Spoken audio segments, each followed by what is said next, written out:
வாழ்த்துக்கள் அன்பனார்களே. God bless you all. இந்த நாளிலே உலக பேரரசுகளின் வரலாற்றில் கலந்திருக்கும் யூதர்கள் சரித்திரத்தில் நாம் ரிசர்ச் பண்ணி பார்க்கும்போது யூதர்கள் கலக்காத தேசங்களே இல்லை பிரியமானவர்களே. முதல்ல பார்த்தீங்கன்னா உலக சரித்திரத்தில் ஒரு பெரிய பேரரசை அமைத்தவர்கள் தான் எகிப்தியர்கள், எகிப்திய பேரரசு. ஏன்னா அந்த பிரமிடுகளே ஒரு பெரிய ஆதாரம். இன்னும் அவர்களுடைய அந்த தொழில்நுட்பம், அவர்களுடைய அந்த கெமிக்கல் உபயோகம், மம்மிஃபிகேஷன் சிஸ்டம் பார்த்தீங்களா, இறந்த உடலை நேட்ரோன் போட்டு கழுவி அதை பதப்படுத்தி கெட்டு போகாமல் பதப்படுத்துகின்ற ஒரு டெக்னாலஜி அவங்க தானே கண்டுபிடிச்சாங்க. இது இல்லைன்னு சொல்ல முடியுமா? ஆக எகிப்திய பேரரசு ரொம்ப முக்கியமான ஒரு பேரரசாக அமைந்தது. எகிப்திய பேரரசை உருவாக்கினவர்களே முழுக்க காமின் வம்சம். பைபிளில் வர நோவா தாத்தாவுடைய பேரன் பையன், அந்த மாதிரி இவங்க எல்லாம் சேர்ந்து தான் எகிப்திய பேரரசை உருவாக்குகிறார்கள். எகிப்திய பேரரசு உலக வரலாற்றில் ஒரு பெரிய பேரரசு. அந்த பேரரசிலையும் பாருங்க யூதர்கள் கலந்திருக்கிறார்கள். யூதர்கள் 400 ஆண்டுகள் அடிமைகளாக அங்கே வாழ்ந்தார்கள். பார்த்தீங்களா? அவர்கள் அங்கிருந்து கிளம்பி வரும்போது அதுக்கப்புறம் எகிப்து அந்த பழைய அந்த உன்னத நிலைக்கு எகிப்து திரும்பவில்லை. படிப்படியாக மந்தமான சூழ்நிலைக்கு கடந்து வந்தது. இதுதான் உண்மை. ஆனால் 400 ஆண்டுகள் அங்கேயும் யூதர்கள் அடிமைகளாக இருந்து திரும்பி வரும்போது எகிப்திலே பெரிய சேதம், எகிப்திலே பெரிய அற்புதங்களை கர்த்தர் யூதர்களுக்காக செய்து கடைசியில் செங்கடலையை பிளந்து கொண்டு வந்தாருங்கிற விஷயம் நமக்கு நன்றாக தெரியும். இரண்டாவது பார்க்கும் பொழுது கானானியர்கள், அது இதுவும் காம் வம்சத்தில் வருகின்ற ஒரு இனம் தான் கானானியர்கள். இந்த கானானியர்களுடைய வாழ்க்கையிலும் இஸ்ரேலுடைய வாழ்க்கையிலும் பார்த்தீங்கன்னா பெரிய ஒரு தொடர்பும் ஒரு பெரிய ஒரு சம்பந்தமும் இருக்கிறது. இந்த கானானியர்கள் மேக்சிமம் இஸ்ரேல் மக்களால் முறியடிக்கப்பட்டு எகிப்திலிருந்து வந்த பிறகு அவர்களுடைய தேசங்களை எல்லாம் இவர்கள் பிடித்துக் கொண்டார்கள். அப்ப எகிப்திய வாழ்வில் எகிப்திய பேரரசில் யூதர்கள் சம்பந்தம் கலந்திருக்கிறார்கள். கானானிய அரசுகளிலும் யூதர்கள் சம்பந்தம் கலந்திருக்கிறார்கள். அதுக்கப்புறம் பாலஸ்தீனியர்கள் அப்படிங்கிற ஒரு குரூப், அது இப்போ இருக்க காசா, சீரியா, இதிலெல்லாம், அதுவும் காசாவில் முழுக்க பெலிஸ்தீர்கள் தான் வாழ்ந்தாங்க. ஸோ பெலிஸ்தீர்கள் வாழ்ந்த இந்த காலங்களில் சிம்சோனுடைய கதை, இந்த சரித்திரங்கள் எல்லாம் நம்ம பைபிளில் பார்க்கும்போது பெலிஸ்தீர்களுக்கும் யூதர்களுக்கும் பெரிய ஒரு கலப்பு இருக்குது, சம்பந்தம் இருக்கிறது. கடைசியில் பெலிஸ்தீர்கள் யூதர்களாலே அழிக்கப்பட்டார்கள். இன்னைக்கு ஒரு பெலிஸ்தீரும் கிடையாது, இன்றைக்கு ஒரு கானானியனும் கிடையாது. பார்த்தீங்களா? ஆனால் யூதர்கள் இருக்கிறார்கள். ஏன் தெரியுமா? தேவ திட்டம். இதுக்கப்புறம் பார்க்கும்போது அசீரியன் எம்பையர். இந்த அசீரியருடைய வாழ்க்கையில பார்க்கும்பொழுது யூதர்களுக்கும் அசீரியர்களுக்கும் நிறைய சம்பந்தம் கலந்திருக்கிறது. அசீரிய வம்சத்தில் வருகின்ற ராஜாக்கள்ல இந்த எசர் ஷடன், சார்கோன், அசூர் பானிபால், இவங்களை பற்றியெல்லாம் வரலாற்றில் ஏகப்பட்ட தடயங்கள் இருக்கிறது. மேலும் யூதர்களை சிறைப்பிடித்ததாலே அவர்களுடைய அந்த அசீரியன் எம்பையர் சிதைந்து போனதும் ஏகப்பட்ட வரலாறு கிடக்குது. பார்த்தீங்களா? பாபிலோனிய பேரரசில் பார்க்கும்பொழுது பாபிலோனிய பேரரசுக்குள்ளும் யூதர்கள் என்ன செய்திருக்கிறார்கள்? சம்பந்தம் கலந்திருக்கிறார்கள்.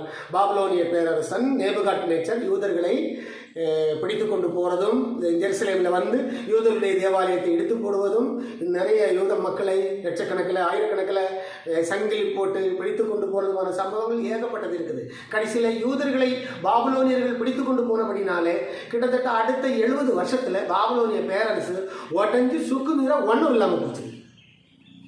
இப்படியும் நடந்திருக்குது. பார்த்தீங்களா? அதுக்கப்புறம் அலெக்சாண்டர், கிரேக்க பேரரசு. அலெக்சாண்டர் எல்லா நாடுகளையும் வென்றெடுத்து கடைசியில் எருசலேமுக்கு வந்தார். எருசலேமில் அலெக்சாண்டரை குறித்த தீர்க்க தரிசனங்கள் அப்பொழுது அங்கே இருந்த ரவிமார்கள் எடுத்து காமிச்சாங்க. அதை கொஞ்சம் அவர் காது கொடுத்து தான் கேட்டார். அவருடைய பேரரசு கொஞ்சம் காலம் தான் நீண்டபடினாலே, அவருடைய மரணமும் சடனாக நடந்தபடினாலே அவருடைய பேரரசு 4ஆக உடைஞ்சது. இது பைபிளில் சொல்லப்பட்ட தீர்க்க தரிசனம்.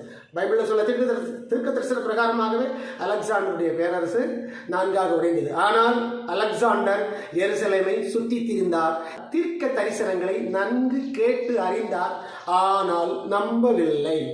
கிரேக்க பேரரசுக்கும் யூதர்களுக்கும் ஒரு சம்பந்தம் கலப்பு இருந்திருக்குதா? யூதர்கள் பாருங்க எந்த அளவில் நிற்கிறாங்க பாருங்க. இதுக்கப்புறம் பார்த்தீங்கன்னா பெர்ஷியன் எம்பையர், அது இப்போ ஈரான், இப்போ இருக்க ஈரான் 1937க்கு அப்புறம் தான் ஈரானுங்கிற பேர். அதுக்கு முன்னாடி பெர்ஷியன்னு பேர், பாரசீகம். நமக்கு இந்திய வரலாறு பாரசீகர்கள் அப்படிங்கிற வார்த்தை அங்கே வைத்திருக்கிறார்கள். ஆக இந்த பெர்ஷியனுடைய காலம் பார்க்கும் பொழுது தரியுனுடைய காலம். தரியு என்கிறவர் தான் ஆரம்ப ராஜா, founder of the Persian empire. அவருக்கும் யூதர்களுக்கு எவ்வளவு சம்பந்தம் கலந்துருக்கு பாருங்க. இரண்டாம் தேவாலயம் கட்டுறதுக்கு பாபிலோனில் இருந்து எடுத்துக்கொண்டு வந்த பொன்னும் வெள்ளிகள் எல்லாம் பெர்ஷியனுடைய கண்ட்ரோலுக்கு வந்தது. பெர்ஷியனுடைய கண்ட்ரோலுக்கு வந்ததுக்கு அப்புறம் அந்த பொருட்கள் அப்படியே கவுண்டிங் பண்ணி, எசராவுடைய புத்தகத்தில் அதை வாசிக்கலாம், அந்த பொருட்கள் அப்படி கவுண்டிங் பண்ணி யூதர்களுக்கு திரும்ப கொடுத்தாங்க. அப்போ பெர்ஷிய பேரரசும் யூதர்களுக்கும் ஒரு கலப்பு சம்பந்தம் இருக்கிறதா, ஒரு சரித்திர சம்பவம் இருக்கிறதா?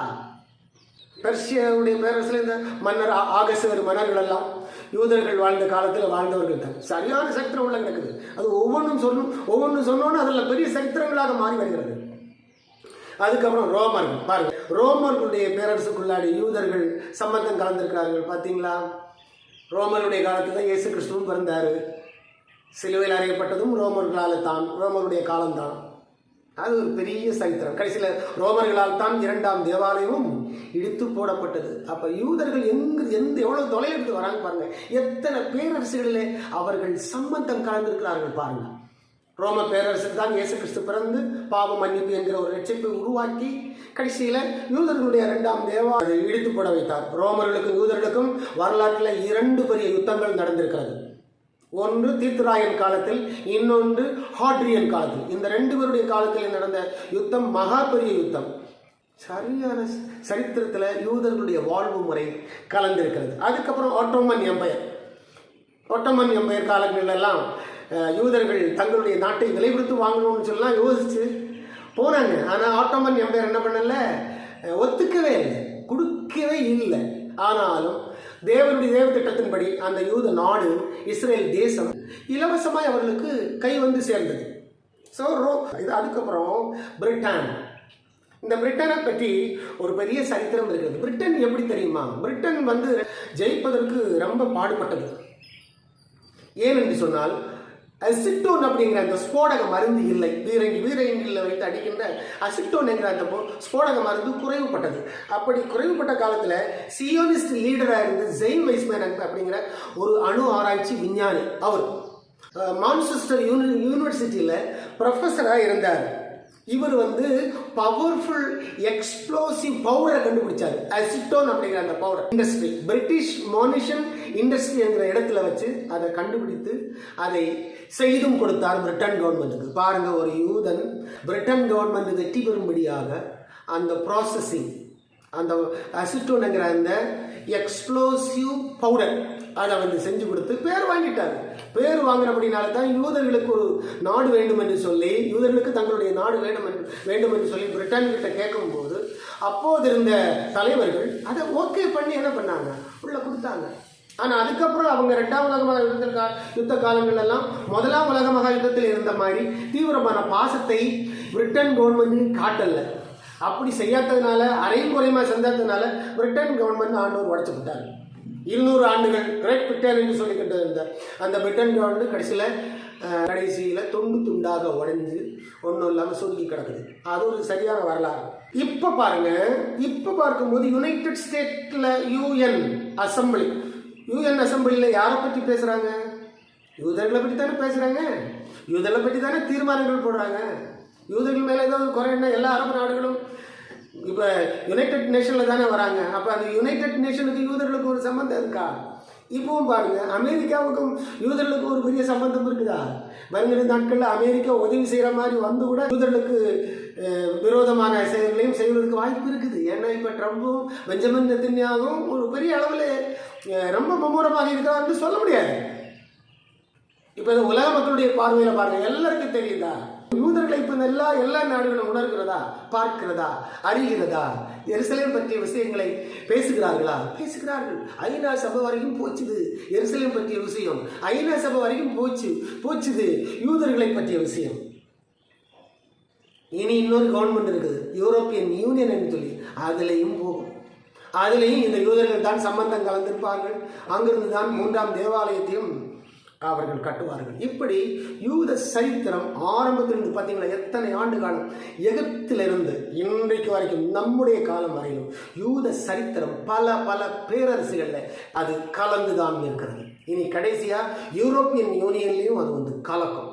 அதுதான் அப்படி கலந்து இஸ்ரேல் வந்து தனிமைப்பட்டு வரும். இஸ்ரேல் வந்து தனிமைப்பட்டு நிற்கும் பொழுது கிறிஸ்துவானவர் அடுத்து அவர் வருவார். வெள்ளை குதிரையின் மேல் இயேசு கிறிஸ்துவானவர் ஜெயிக்கிறவராக வருவார்.